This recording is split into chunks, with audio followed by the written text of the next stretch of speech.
Good morning. My name is Ruth. This is Fay Hollow Homestead, and I want to welcome you to my garden.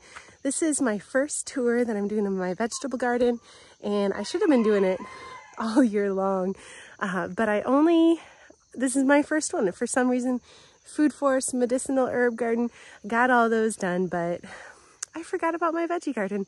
So I just got done planting all my fall crops, and I just want you to take a look and see. So, welcome. This is my front door. You'll see I have some sticks right here that I'm getting ready to use to make a cover for my cabbage moths, or for my brassicas, to keep out the cabbage moths. But first things first, this is mostly medicinal herbs around here, but I do have vegetables planted throughout, because I really think if you can plant vegetables in your herbs, they're going to be much less prone to having pest damage. And so in between all of my, you can see garlic chives and California poppy, you'll see I have planted peanuts. And we have several peanut plants that are coming up, and I'm excited to have those harvested. My mother-in-law has really been going at it with these beds right here, and we have beets that are growing, we have some kale that's growing, we have some chives and nasturtiums growing. Now you see there's cardboard. We need to get mulch. Our mulch source fell through this year that we normally use, and so we weren't able to get it the way that we normally do, and so we're trying to find a new place, and it's been difficult. So over here next to all the blueberry bushes, we have some flowers that my mother-in-law planted, some zinnias. Here's a watermelon that I'm growing, and I have planted this late, so this is actually, I don't know if this is going to do anything this year, but we still have about 2 months worth of growing season, so we might actually get something going on with this, but I just put it in here as an experiment. We have our pumpkins that are growing out of the compost pile behind here, volunteer sunflowers, volunteer cherry tomatoes that come every single year, and these are honestly the best cherry tomatoes ever. I can't tell you how great these are enough. My mother-in-law has her green beans that she's planted here, and then some more nasturtiums, some tomatoes that are volunteers coming up. This is kind of a wild area, and that's okay. We like that. You can see up against the back wall where it's not going to shade anything out. I've got, look at this bee. He's like spread eagle, face in the flower. That's hilarious. But this is my loofah vine, and so we've got loofahs growing right now. I just really love growing loofah. We have a lot of herbs, and we make soaps, and so we're gonna put the soap around the loofahs, and that's gonna be one of the things that we make this year. So I did have some chickens get into the garden the other day, and I haven't cleaned up here and done my deep clean that I did in the other part of the garden, but things are still growing. We've got squash and zucchini growing right here. I have succession planted those quite a lot, so I have several of those type of plants growing in different stages. Here is my yard-long bean trellis that has some volunteer tomatoes, but you can see here's the red, or the purple, Thai purple red noodle bean, yard-long. They're delicious. I love them so much. And my mugwort, but that's an herb. We had some radishes here, but I've harvested a lot of them. I just like to plant everywhere. If I see space, I'm going to put a plant there. And so I just came out here and harvested these just a day ago. And look at how much they're growing already. We got more noodle beans. I planted 2 trellises full of them because I absolutely adore them. I think they taste so good. And then we've got our sunflowers for pollination. Oh, I have a tomato over here and some ground cherries planted as well. Over here we have tomatoes, and these are tomatoes that I picked up at my local greenhouse. I did not start these from seed. I just realized that these were varieties that I had not planted that I love, and so I wanted to get those in the ground. You can never have too many tomatoes, I think, especially if you can. But they're starting to turn red. We got these beautiful red nasturtiums, which are edible and absolutely delicious. But I mean, these red, how beautiful is that? It's like a scarlet red. It's just stunning. And then we have some tomatillos growing, and we're getting ready to harvest those. Okay, so here's the more my zone. I have planted a lot of herbs up here and then just sporadic food, but here is like my main food garden. So I just took out a yarrow bed and planted cabbage right here, and I had a chicken get into the garden yesterday after I planted these, and it came in and it kind of ate away at one of my cabbages, but it might make a recovery. In between the cabbages, I have planted beets. So we're going to have a interplanting situation going here. We have squash growing, and then everywhere that is leaf mold that you can see here, I'm having rutabaga grow. I have some cucumbers growing up trellised string over here like I did my tomatoes down the aisle here. And I've decided, and so then I also have rutabaga growing in front here too. But I just want to say the cucumbers growing up the trellis here, it worked great. But the problem that I ran into, that I've never had squash vine borer before. And so that wasn't an issue before, but now it is. And so when you have squash vine borer, one of the things that you can do to really kind of offset the damage is by laying the vine down in dirt and letting it root farther up the vine than where the squash bug got, or the squash vine borer got.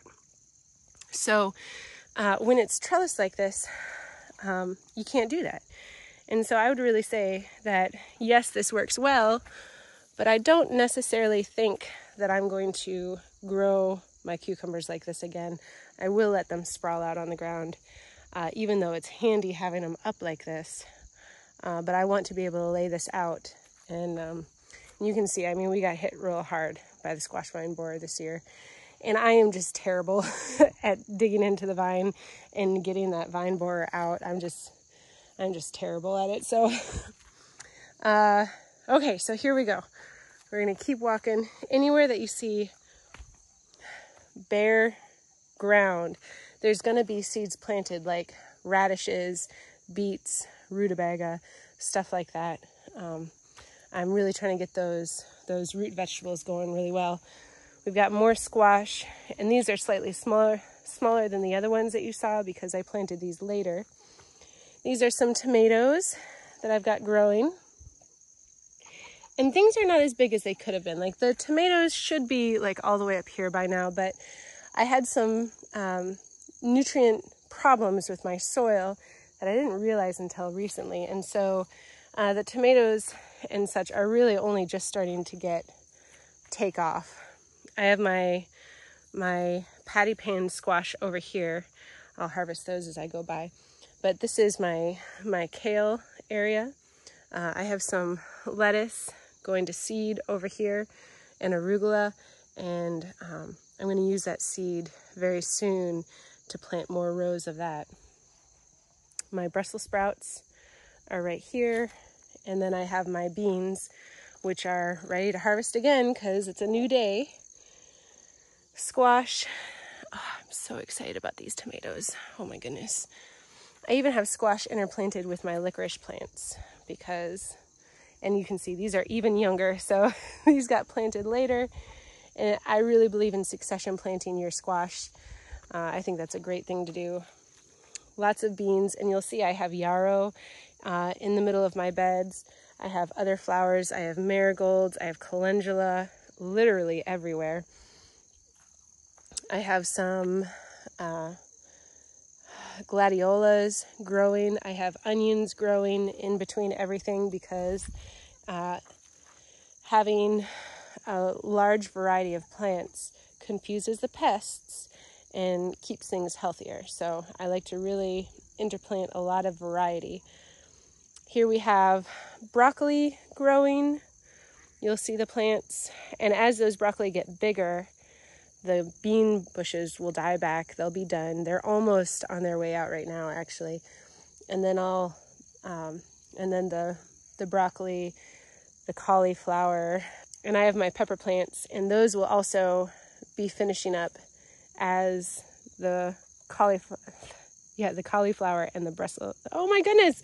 The cauliflower and the broccoli gets bigger. The peppers will be finishing up. So at least that's the design and the hope.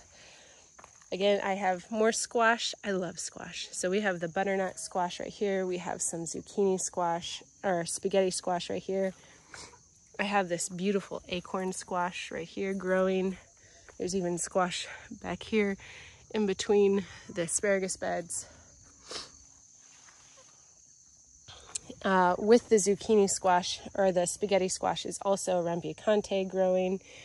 And then this is my cucamelon growing, which is like a little tiny baby watermelon.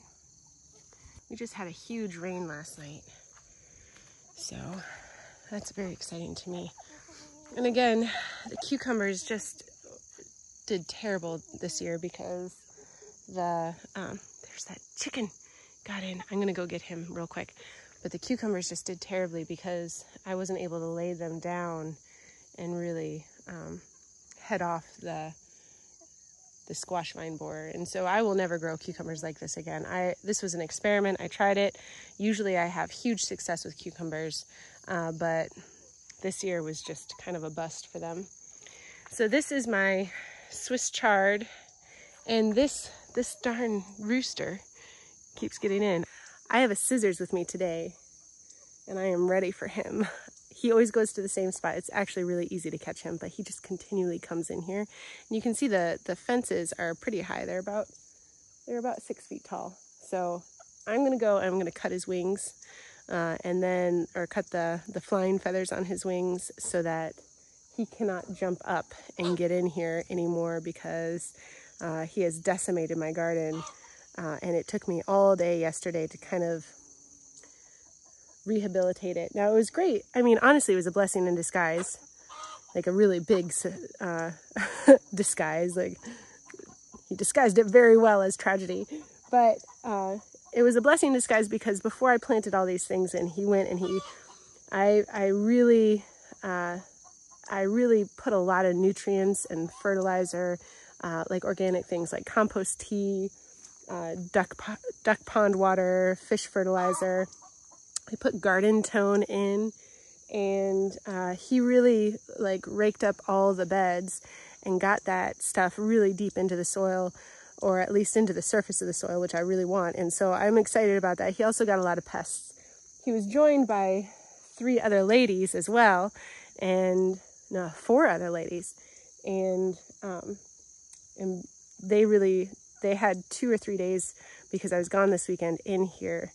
I got their feathers cut yesterday, but I wasn't able to get him because I threw him out there instead of where I can catch him again inside the chicken pen area. So anyway, that's gonna happen. His flying days are numbered. So if these look kind of rough, it's because he really did a number on this bed. So, because he got in again after I planted everything. So here's my Swiss chard. And I have like 6 or 7 plants here, but we're not huge on Swiss chard, but I do like to have it. We've got 2 rows of spinach right here. We've got some red romaine and some green romaine lettuce growing right here. And that's going to keep us doing well in the lettuce department, so we can start having those lettuce, tomato, and anything else we want sandwiches. My yellow tomatoes are almost ready. Yellow is my favorite kind of tomato.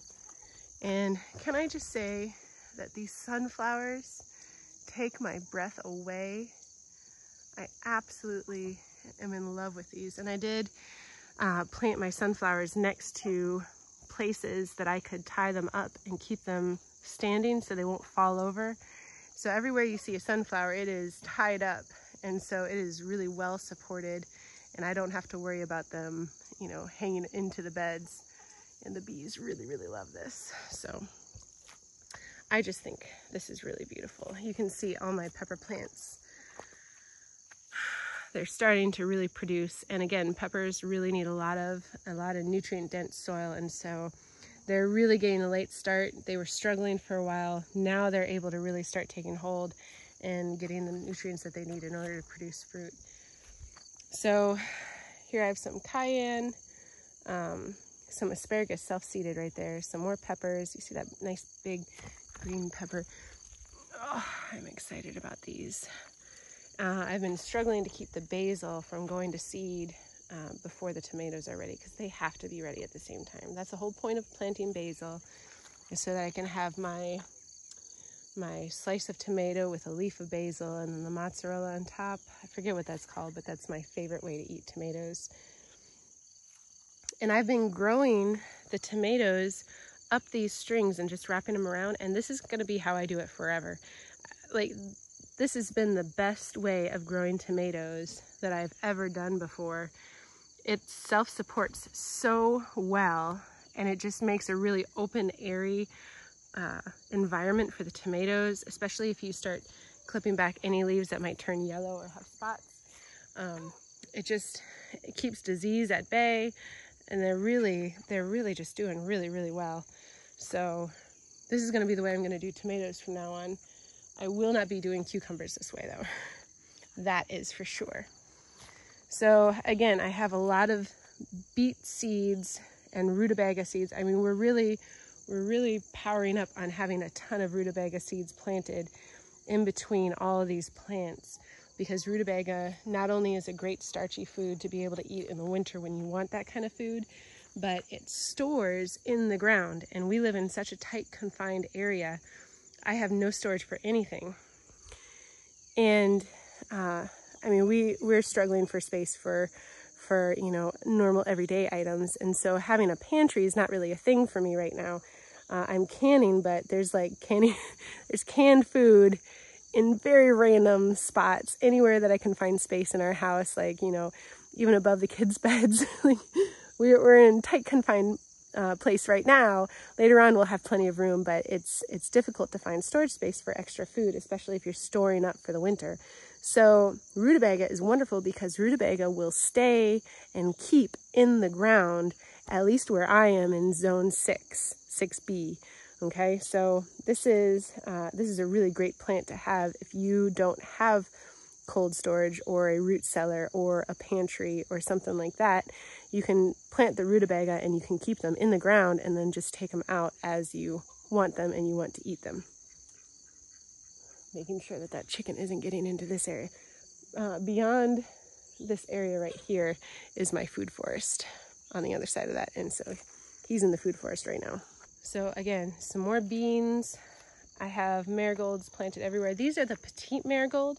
This is the biggest that they're gonna get, which seems big, right? But compared to the other marigolds that I've planted in the past that end up taking over the entire pathway, and here I even have two and I still have a path to walk through, and they're not taking up too much space in the bed, I'm gonna be doing petite marigolds forever in the garden where I have my veggies, because this is just fabulous. Also, it is very important to me in my joy of the garden to be able to have a path that I can walk in without rubbing up against plants. You'll see I have things tied up.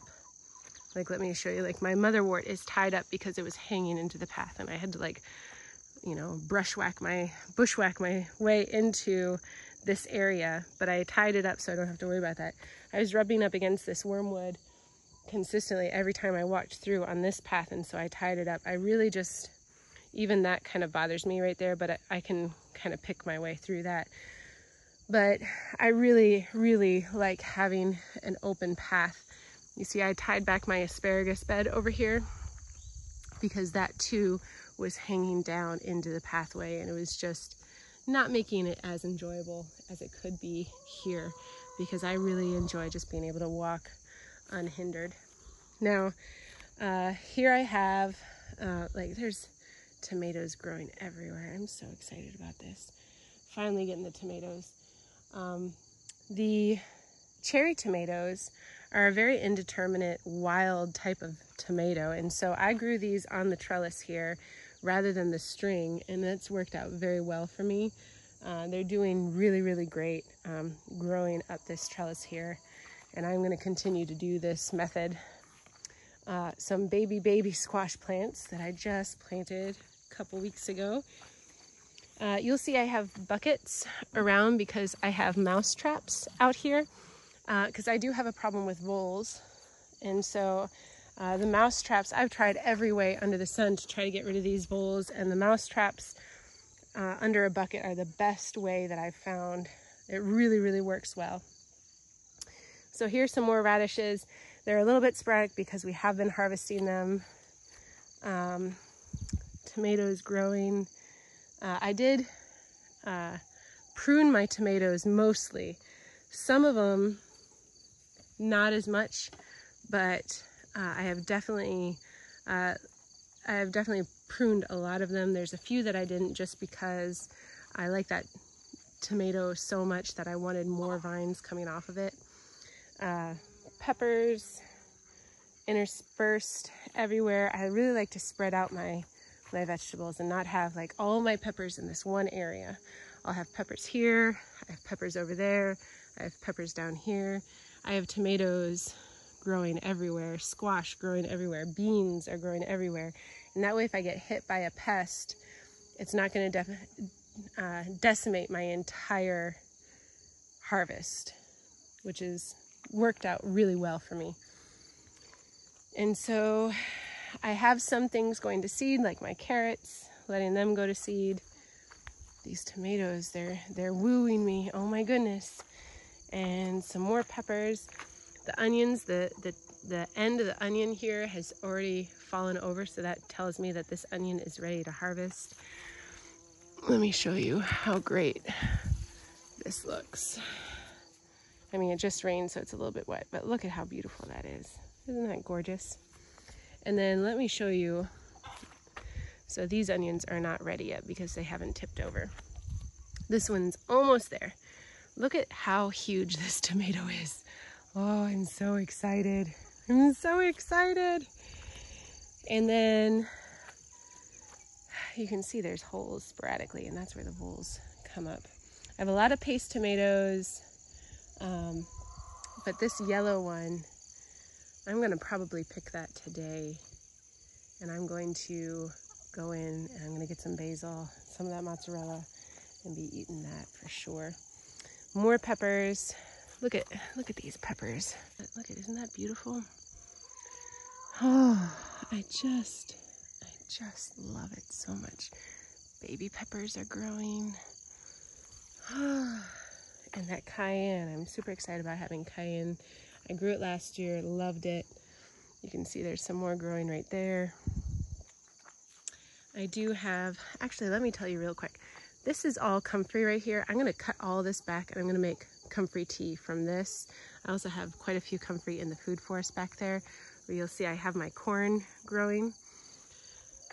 I'm gonna cut that back and actually take out some of these because I have just comfrey growing everywhere now, which is wonderful. And I want to use some roots for comfrey salve. So I'm gonna take out some of these plants. This is a really great place for the black snakes to hide and eat the voles. And then these are I have three huge Rose of Sharon or hibiscus trees. These are the hardy hibiscus, and they're just They're just stunning. And I did not mean to plant these here. These seeds got mixed in with some red roselle hibiscus seeds. And so these 3 trees ended up popping up and doing really well. So I'm gonna actually take these trees out this fall when a good time to transplant and plant trees is. And I'm going to put these up by my house in the garden that I have over there. So I'm gonna have a lot more room in this bed next year than I do this year, because these hardy hibiscus, or the Rose of Sharon, they're really taking up a lot of space and shading out this area as well. I have one tomato.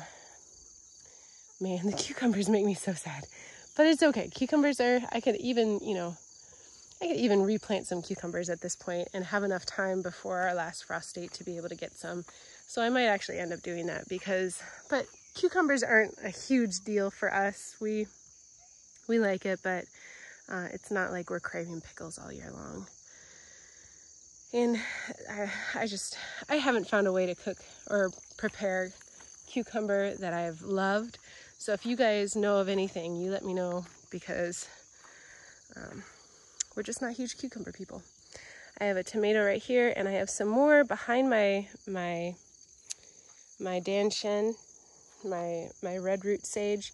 I have some ground cherry plants growing because my husband absolutely loves those. I just want to point out my African dream root. Oh, I love this plant so much, with the white flowers and this fuzzy, almost like a tobacco plant, how it kind of leaves a sticky residue on your fingers afterwards. I have tomatoes growing here. I did have eggplant, but because my soil was just so poor this year, the eggplant did not do well. You can see this one here is trying to revive itself, but I just don't have hope for those. More sauce tomatoes.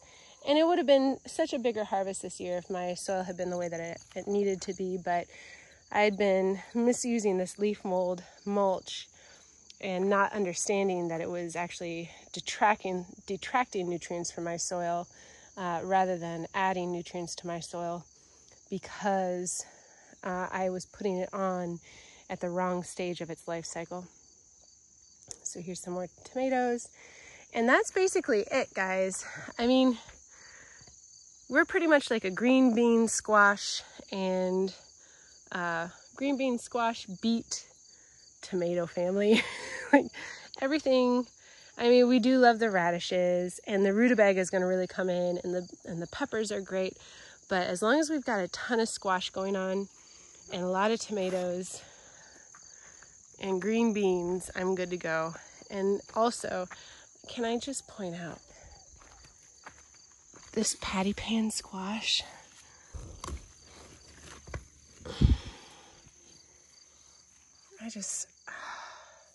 This one's probably a little bit late. I was waiting to harvest this for when I was filming with you guys. This one's probably better. Look at how beautiful that is. I love myself some patty pan squash. If you guys have any patty pan recipes that you absolutely love, let me know, because I love patty pan. Guys, this is my first non-cherry tomato. Oh, it just came right off. Oh, I'm so excited. There's nothing like a good yellow tomato. It's so non-acidic, so beautiful, so sweet. This is just gonna be excellent. And you can see that patty pan is still a little bit green, so I only want to harvest them when they're looking super white, like a ghost. I'm gonna come over here and I'm gonna get my scissors real quick, because I'm gonna get that chicken. They're coming in over the fence where the peach tree is, though. So I'm also going to bring my harvest bag that my wonderful husband gave to me for Christmas last year that I haven't been able to use until recently because harvest time has only really just started for me. The reason why I put herbs in the beds all around my vegetable garden, you'll see actually these two center beds are my main beds for growing annuals, and I'll put them in random places sporadically everywhere else, but everywhere else is mostly herbs, medicinal herbs, and the reason for that is to pull in the pollinators and to not kind of send out that, hey, there's annuals growing here, smell out into the great beyond, right? It's confusing the scent of all these annuals growing here. And that's another reason why I like to grow marigolds. I let yarrow grow in between, and gladiola and calendula and basil and onions grow in these beds, is to confuse those predatory insects that are going to feed on my vegetable crop. And the flowers also pull in those beneficial predatory insects as well. So I have had a plethora of praying mantises this year. I've had a plethora of ladybugs and hornets and wasps, and I can see the wasps almost daily just eating bad pests, and it's wonderful. So the balance, they say, when you plant a garden with herbs and like a food forest, which is everything that's going on over here is my food forest, there will be a homeostasis will be reached, a balance will be reached between predator insects and pest insects within starting at like 3 years. And this is my 3rd year of having this in the food forest together. And so I'm really starting to see quite a beautiful balance beginning. I have not had very many pests. This year, speaking of beneficial insects, this is my favorite butterfly right here. This is a very meaningful butterfly to me, and I planted a lot of my flowers just to bring this specific butterfly. This is the tiger swallowtail. It represents a lot between my dad, who recently passed, and us. So this beautiful balance has just been wonderful. But I also wanted to kind of show off the sunflowers. So we've got several varieties of sunflowers growing. We have this beautiful burnt orange, almost a burgundy, growing. You can see it kind of right here with the light tips. We've got the bigger face with the bright yellow coming around, the smaller yellow with a little bit of a darker orange as it comes into the middle. I've got a pure red one over here, or burgundy color. We've got these real light, airy yellow ones, and this is just adding to my pleasure in the garden immensely, is having these sunflowers. And one of my favorite ones is actually over here, and I want to show that to you because it's really cool. I think these sunflowers are so pretty. They've got this tiny head, but they're really long petals. Now, something that I only just learned about sunflowers is these outer petals are actually false petals. They're not real petals. The flower is not the sunflower. It's every little tiny flower that is attached to what will become a seed inside.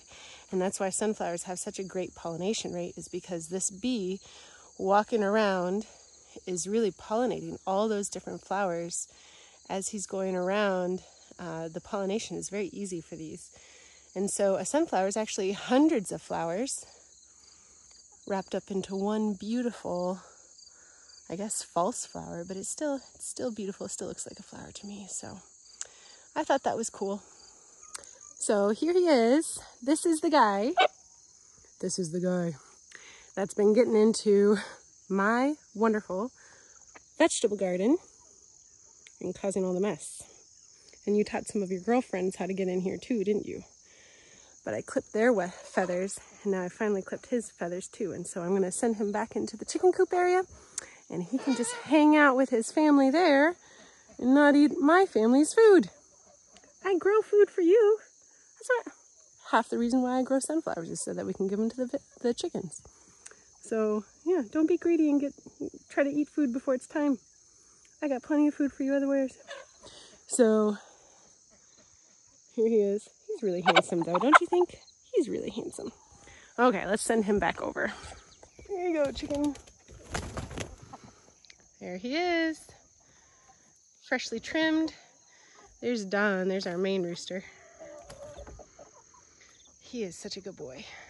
So the bigger chickens, they've had their wings clipped too, but they're just so big now that they can't really fly anyway. So, and there's that turkey. I do have corn in this area, and then I have squash.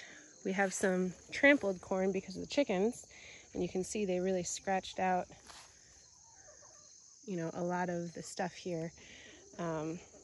But you know, it is what it is. I'll harvest these and I'll get these out of here. But this is like the edge of my vegetable garden right here. Is the line between the vegetable garden and the food forest. Well, thank you guys for coming and joining me today. I had a blast showing you the bumblebee trying to land on me. I'm wearing orange today, burnt orange, because I'm giving you a tour of my fall garden. It is the first day of school for us here. We homeschool, and so it's kind of like the fall semester started. I celebrated by purchasing pumpkin spice. Oh, I should show you the pumpkins. Pumpkin spice creamer for my coffee, because I am in love with pumpkins. I grow so much pumpkin, and I harvest and I preserve and I create with it, and I eat it, and I love it. I decorate with it. Pumpkins and sunflowers have got to be some of my favorites. The only other two that I would add to that would be poppies and roses. So I absolutely love that. That it's time to start really seeing the pumpkins. And tonight, as a celebration of the first day of school, we're going to be making a pumpkin spice cake, so that when my husband comes home, it's going to smell really good in the house. And my daughters love cooking, and I think that's just a really great way to show them, you know, teach them math too, is by teaching how to cook. So, and my son loves it too, because then he gets to eat some of the batter. But let me show you, I don't know if this counts. I also have passion fruit growing in my garden here. I don't know if that counts as a vegetable, part of my vegetable garden, but the fruits are delicious.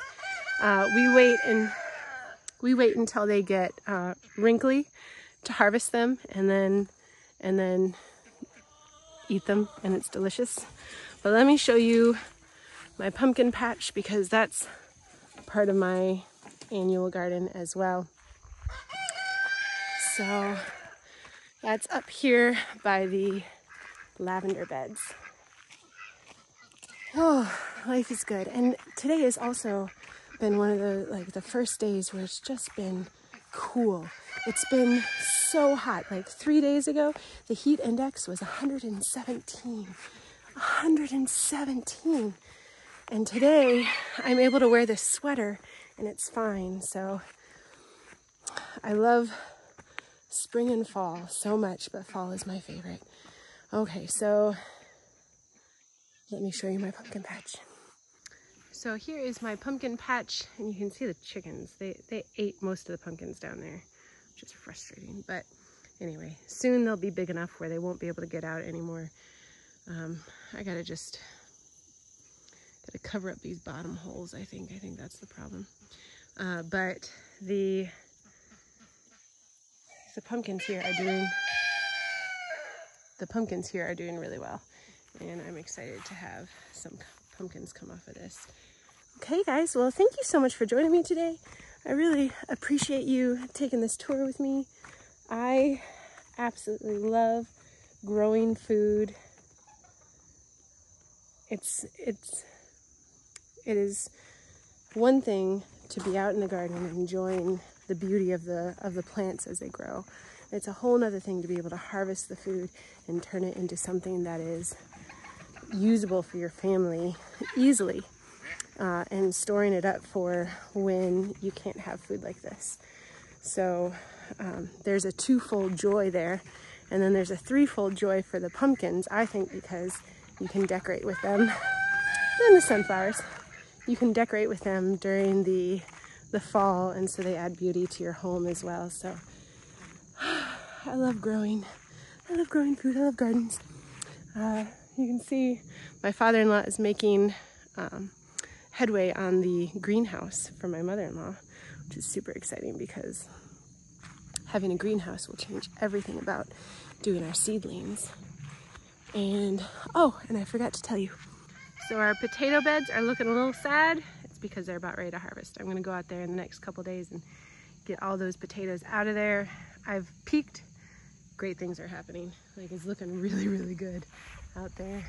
Okay, so I'm gonna go get the peach harvester, and I'm going to harvest a bunch of peaches. We will dry peaches today. We will make pumpkin spice cake. I'm sure there'll be chai tea involved as well because I can't help myself.